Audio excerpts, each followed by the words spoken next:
Hello and welcome to the video. In this video I'm going to go and set up my X-Lite radio. This is the brand new one that I have here. It hasn't had anything done to it at all. I'm going to go through all the steps in this video that I'm going to do to do the basic setup.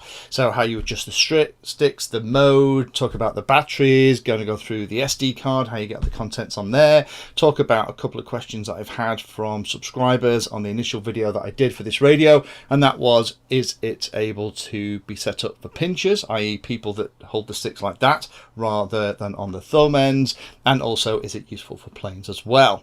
So bear with me and we're going to go through all of that, but let me just quickly show you how this radio comes.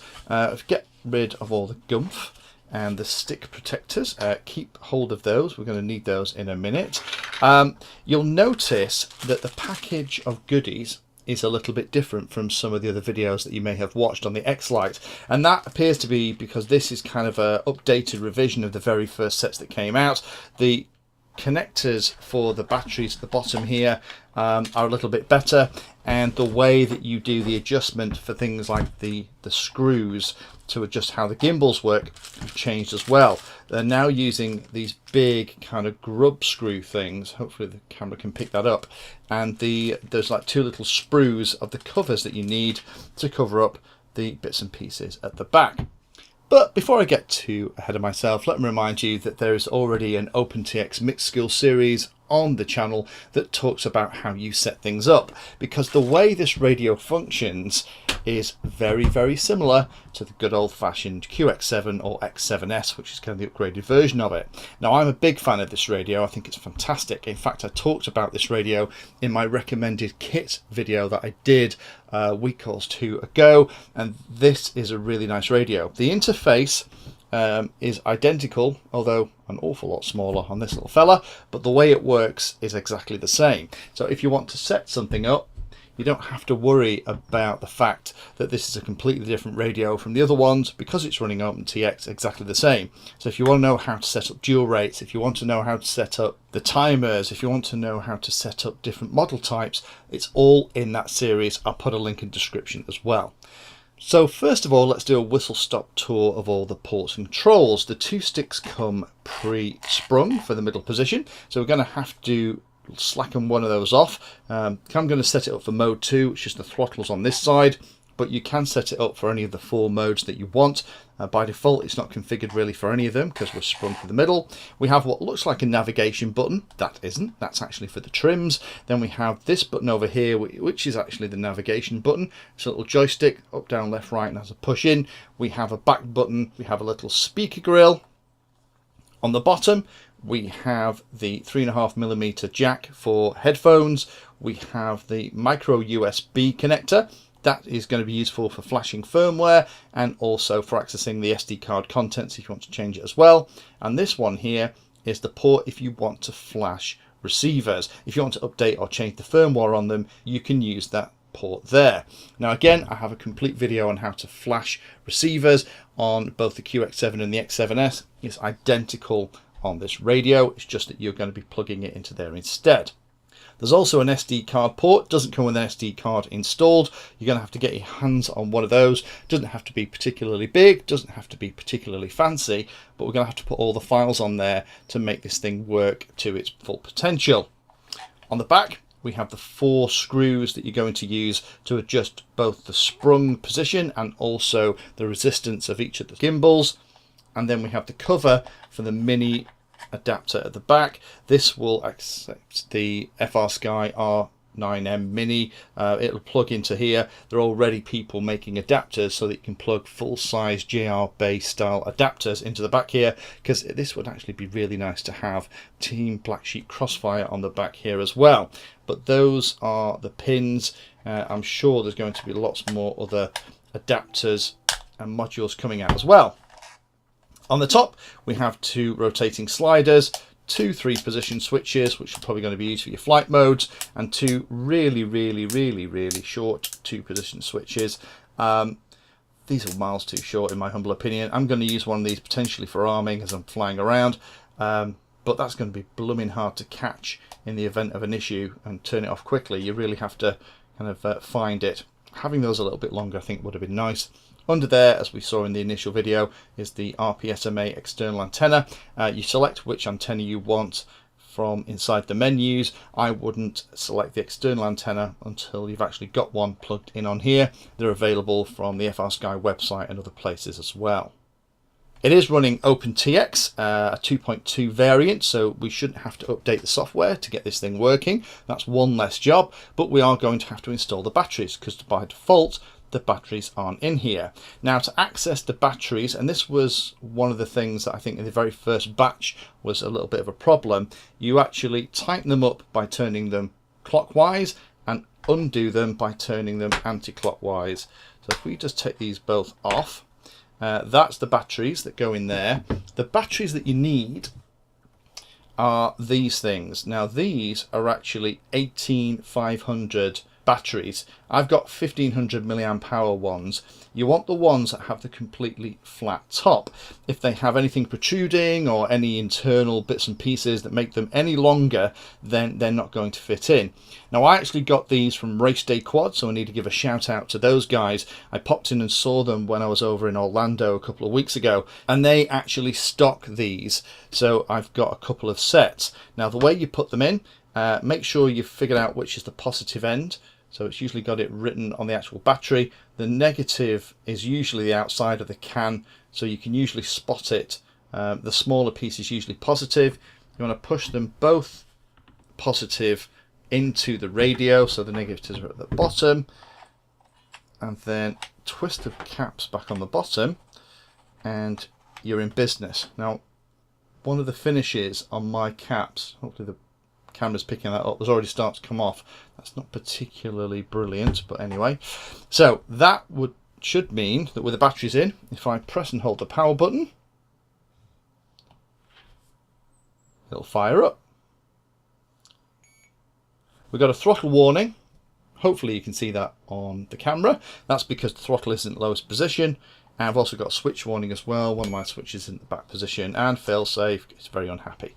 But it's working. We don't have any sounds apart from the beeps and the haptic feedback. It's like vibrating in my hand, but it is turned on. So now we zoomed in. Let me show you what the sticks do. This little joystick on the right hand side is the one that's actually going to get you through all the menus and things. You press it up, it's going to take you through all of the settings. It's going to change the function slightly when you put the SD card in. Pressing down is going to take you through the screens the other way. Pressing to the left is also going to navigate you through all of the channel values, and pressing and holding it to the left is going to take you into the radio setup. Now this is the thing that we want to have a look at. I'd recommend while you're in here, set your date and time, just so that any files on the SD card have the right date and time, useful for finding things after the fact.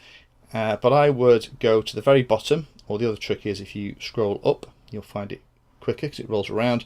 There's the mode that we want to use. Now at the moment it's set to mode 2, but I can change, if I press the joystick button, I can change it to whatever I want, but we're going to change it as mode 2. Now once we've got that set, let's press back to come out of all of that goodness, and we'll press and hold the power off button so that it goes to sleep. So the next job we need to do then is to actually change the way the sticks are working. Now I've obviously set this up as mode 2. If we go back into that bag of bits, you'll notice that there's only one big long screw. If I take them all out, actually it's probably easier for you to see.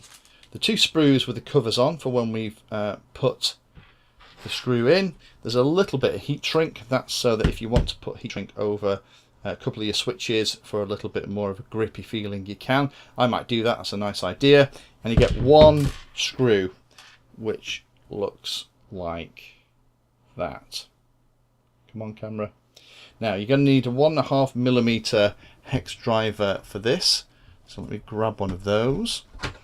And the way my radio has come, they have already installed the short screws into the holes that are supposed to be for the short screws. Now the short screws are there to adjust the tension, and the long screws are meant to go in these two holes. And the really nice thing is by putting the short screws in, and this is why it's slightly different again from the very first ship, you had to figure some of this out, and there was a chance that you put the long screw in the short screw hole and bugger something up. Now, because we want to remove the spring from this side, I need to wind in this long screw into this free hole. So let's do this on camera, always a laugh. Just go in, it's going in quite a long way. Oh, there we go, it's starting to get floppy. Completely floppy, awesome. Okay, which means then I need to screw in the other screw that was already installed and supplied to give me some tension on that throttle. You can feel it starting to bite. Oh, that's a little bit too much. Let me back that off a fraction. A little bit more, I'd say. Take your time with this. Do it so it's absolutely spot on for you. You'll have your own particular feeling. There's no ratchet. It's very smooth, but that feels pretty good. Maybe I'll turn more. Yeah, that's perfect. So there we go, we're now sorted. Next thing we need to do then is we now need to put the SD card in. Now, it doesn't come with an SD card, so you're going to have to find one, and you can download the files from the FrSky website. But what I'm going to do is I've already figured all this out and put it in my SD card so that it's actually going to work. I'm going to put a link in the description so you can download the entire contents of this SD card in one zip file. Just unzip it, pop it onto an empty SD card, and you should be in business. Now we need to pop it into here. Be careful, because it is possible to post it inside the radio and you'll never see it again. So you want it towards the USB port and you'll hear it click. There we go. Now when we power it on, welcome to OpenTX. we have the amber sound pack on there as well. The only warning it's giving me is the failsafe warning isn't set. Last thing I would do, just to make sure you're absolutely fine, is press and hold the joystick to the left hand side and then tab across until you get to the bit called calibration. Click the joystick once to start, put the sticks in their middle position. That's pretty much middle position. Click enter when you've done that. Move all the sticks and pots to their very edges. Don't have to go mad, just into each of the corners. Also move the sliders too, and then click it again, and then back to come out of that. And now we have the radio set up to use. The only thing I have to do is just cut off these and just push them into these holes to make the back of the radio look a little bit more finished. So the only last two things that we need to think about is, first of all, the question I had is it okay for pinching?